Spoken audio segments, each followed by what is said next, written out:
And we are back. You are chatting with John P. Today we have Federico Talks Watches here with you. How you doing? Chilling, buddy. And we were talking, and we want to talk to you about things that I think are probably overlooked a lot, but things that every watch guy or watch collector absolutely need, and also a couple of things that you don't need because he doesn't recommend them. Very, very important. I mean, there's a few things every watch collector needs, but there's a few things that are commonly used by watch collectors, but I don't think they understand the type of damage they could also be doing. That's true, but first, like and subscribe. I do appreciate that. I ask you all the time, but it's for a good reason, because look, I keep showing up on camera, and we keep having Federico Talks Watches here, Federico Talks Watches on YouTube, and of course, delraywatch.com, where you can see I'm wearing this. We don't usually wear the stock, but this is a Federico Constant that looks just like a Patek, and I mean, for the price point, how do you beat that? I mean, listen, it's moon phase, which I love. It's a pointer date. It's a great little watch. The focus is going to be off, but go take a look at it on delraywatch.com. Catch the drift of it. Very Patek. And you, what are you wearing? I'm wearing my Panerai Radiomir Black Seal watch. I haven't worn in a long time, but one of my first You loves. never wear that. It's rare. I think it's time to get a new strap eventually for it. You just have too many watches. I mean, my collection's a little bloated, that's for sure. Anyway, let's jump right into it before you guys fall asleep. So what is the first thing that they probably should have? What about this caliper? So a caliper is really important. This one is a digital caliper. These are only a few dollars. And what does it do? It basically measures in millimeters or inches, and we use it for a couple of things. Firstly, to measure strap size.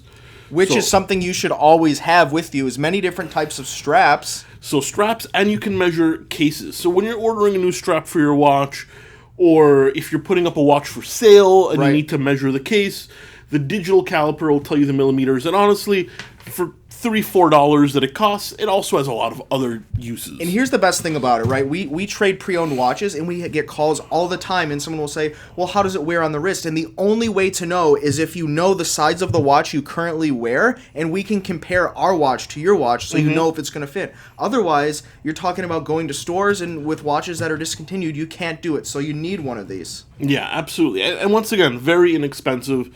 Very, very useful. And the straps. So we talk about measuring the straps, but every collector and every watch guy just needs to have straps, right? Whether it's rubber at delraywatch.com, official Vanguard straps we actually have in stock, or just spare leather straps. Yeah, I mean, I'm a Panerai guy. I've got at least a couple $1,000s worth of straps over the past few years of collecting. And you can go anything from like a really high-end, custom-made, like $1,000 strap with your like initials and sewn in, or you can get a $10-15 NATO strap. Strap is just a great way to change the look of a watch. Let's say you're a one watch guy, right? And you probably have, or you might have, a Rolex Datejust Oyster Perpetual. If you have it on the bracelet, very casual, right? Sure. But if you put it on a leather like alligator or some other type of leather strap, you can dress it up. So if you're the one watch guy out there, you're new to collecting, straps, you need them. It's a great way to change the look and not spend money on a new watch. Now, storage. There's many different types of storage. The storage example we have for you here is a simple travel case. This one is Omega, but it's just a padded case for travel. Now, what other types of storage are there? Well, here's the thing. There's three main types. There's travel cases like that, there's fancy watch boxes, and there's watch rolls.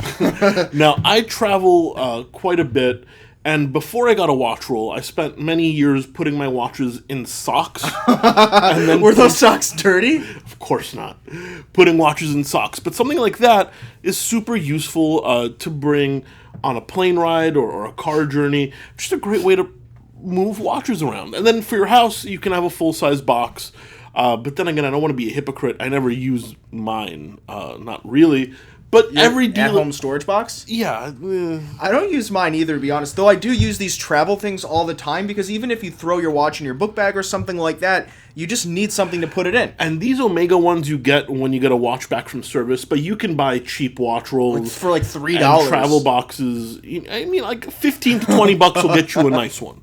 Or a bad one for $3. It just depends what you're looking at. It's just one of those things. You should always have a dedicated travel box. So we jumped over it. We talked about the straps, but actually spring bar tools or strap changing tools depending on which watch you have. Here's the thing, guys. If you're going to have straps or you're going to change bracelets, we don't always recommend you mess with the bracelets because some watches are difficult. You scratch the watch. If it's like one of those pin bracelets held together by pins like Omega used to use or Patek uses now or Longines uses, where you need a hammer, listen, unpopular opinion, you can buy the tools and a lot of collectors do it themselves.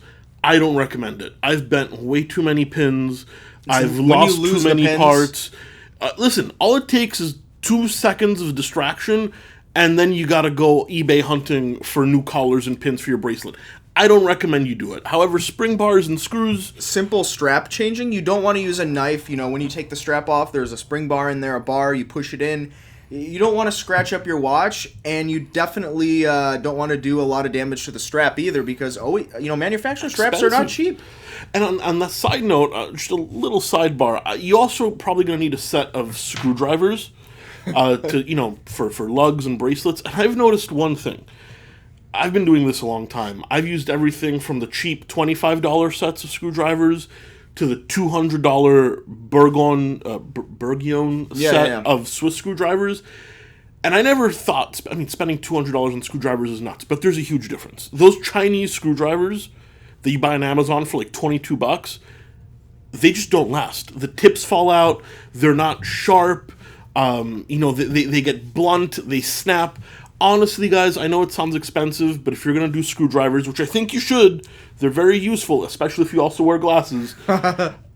Fork out. You got to do the right thing in luxury watches. And our watchmaker Hans, actually, he has like a little bamboo stick, and whenever he catches us even attempting to do something that's not like classical Swiss trained watchmaking, he just beats us with this little bamboo stick. Like if he sees us with like a Chinese screwdriver, you're like, what are you guys doing? It's like true. Mr. Miyagi. Well, the Mr. Miyagi a watchmaker. So you really do, you need to take into consideration these things.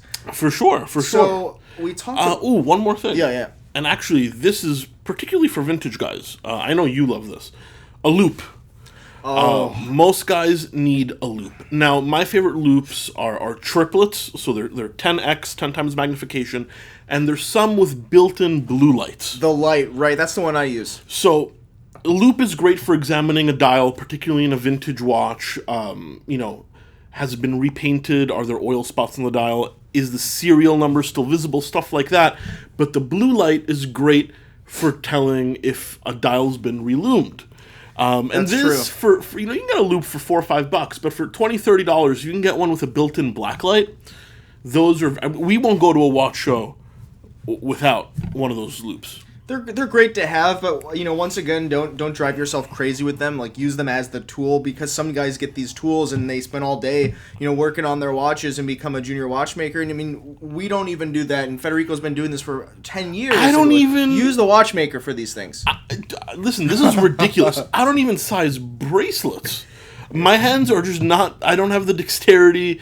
I don't mess with that stuff. I'll use a loop, but that's pretty much about it. So we talked about some things that we'd recommend that you have, that every watch guy should have. But what are things that we don't recommend, even though there is some opinion out there that you should have them? I think the first thing to start with is these Cape Cod cloths. Now this is a cloth that has a compound on it that's a polishing compound that's abrasive and removes the top layer of metal from the watch. And there is a popular opinion out there that these work fine, but what about this? They work fine only for high polish, like not for satin polish. So tell them the negatives of this. So here's the negatives, guys.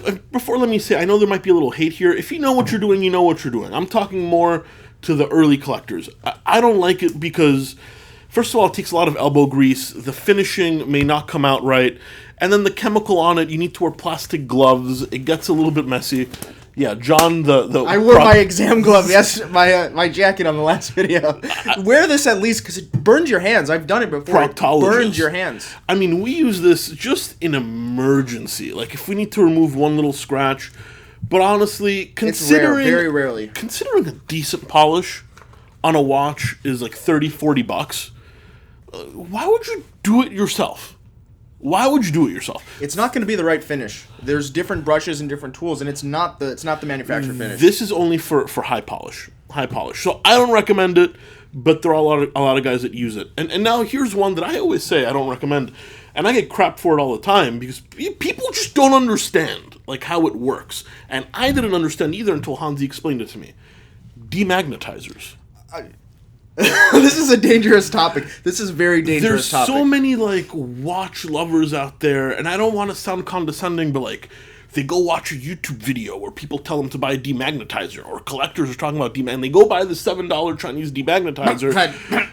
I mean, listen, I'm guilty of it too, and you know what? If you don't know what you're doing, you can magnetize your watch. Now, before anybody goes out there, you can't magnetize a watch with a demag. Yes, you can.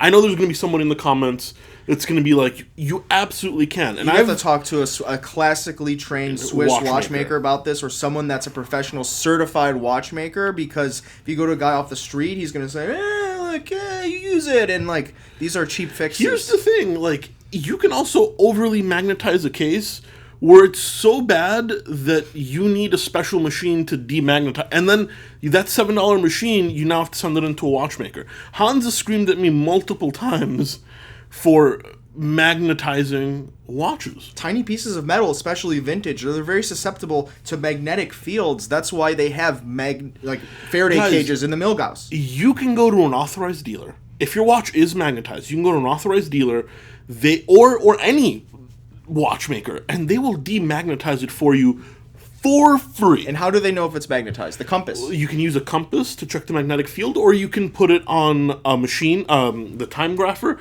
or there's special demagnetizers that'll tell you if it's magnetized. So my point is, if this service is offered for free by most dealers, then why would you buy the machine to do it yourself? It's not worth the hassle. Yes, magnetizing and messing something up is rare, but you can still do it. I'm sorry to go on a rant. It's just one of those things. I made a video about it, and people gave me crap. And like, I touch 1,000 watches a year. I know it's possible. It happens, guys. You just take our word on that. But also, things that you should not do and not mess with. This is basically a case back ball. Popular for Rolex models. You can use it to unscrew the case back if it's not been put on too tight. Yeah, with friction. It's rubber. It opens like a Rolex case back, just a screw case back. The thing is, it doesn't work on all watches, and especially if the watch has been properly sealed by a professional watchmaker, it's very unlikely this will open it. But nonetheless, there's a lot of guys out there that buy these things, and we have them floating around for the oddball condition where really for no reason, we just have it. But here's the thing, we don't recommend opening up your watch. Now, whether the watch comes from us or anywhere else, eBay, the forums, we're not saying that because as dealers we offer warranty, no problem. But if you buy a watch on eBay and you're curious about the authenticity, make sure to send it in for a service. Send it into the manufacturer. Not even for a service. Don't open it. Go to a watchmaker and have them open it for you. A real one. Don't ruin the gaskets, because you will shred a gasket if you're not careful. You're going to get micro pollution in the movement, dust, moisture. Once again, people are going to give us crap, and I always tell someone, like, listen, and I'm not trying to be a hard ass here. You open a watch I sold you. I'm not warrantying it. And that goes for all manufacturers. Every dealer, every manufacturer, everyone. And there's a special thing on the inside where you can determine if it's been opened. What is it called? Well, it's case back sealer. Basically, you can put a little bit of this paint in the threads, and you can tell if a case back has been opened. And we do that because we have a lot of lovely customers who are collectors, and they're curious, and they open up their watches, and then something goes wrong, and they expect us to fix it under warranty. And all the manufacturers do it as well, so they know as well. Like, you get a brand new Rolex, you open it up, and you send it back in, they'll send it back. Yeah, they'll charge you. Right, of course. They'll charge you. So it's just one of those things. It 9 times out of 10, nothing bad will happen, but there's that one time, and that one stupid mess up. Full service. We'll charge you with full service. Yeah, so these are things to keep in mind, guys, right? Like, there's things you need to have, and there's things that people tell you that you need to have, but you probably shouldn't if you want to be extremely safe or even sort of safe. And we understand there's different level of collectors. There are, and I've made all these mistakes before, and I still occasionally open up case backs, but I also have a watchmaker on staff, and I know what I'm doing, and there's a lot of guys that know what they're doing as well, so take this with a pinch of salt, I guess. Not every collector is the same. That's what I'm trying to say. But even we don't do this, and we do this for a living. 90% of the time I don't do it. 90% of the time I don't. No. Perfect, guys. Well, hopefully you guys found this incredibly interesting and hopefully helpful, and also hopefully it prevents a lot of sort of disasters that could happen, because we do see it a lot. People open things and break them. Oh, absolutely. So hopefully it does help many of you out there, and I knew this was a video that we've been talking about a while internally about things that we could share with you. And any last words? Yeah, I guess, listen, it's always great to have certain accessories. There's some very useful tools to make collecting much more enjoyable. And if you want to know where to buy them, honestly, I don't have a link. I don't have any place to send you. Amazon. Amazon.com. And remember, you get what you pay for, particularly with spring bar tools and screwdrivers. Better to spend 10 times the price, but have them last 100 times as long. And don't use your balls. That's it for this episode, guys. You've been chatting with John P, and we have Federico Talks Watches. Check out DelRayWatch.com as well, and we'll see you on the next episode or his episode. Take care, guys. Ciao.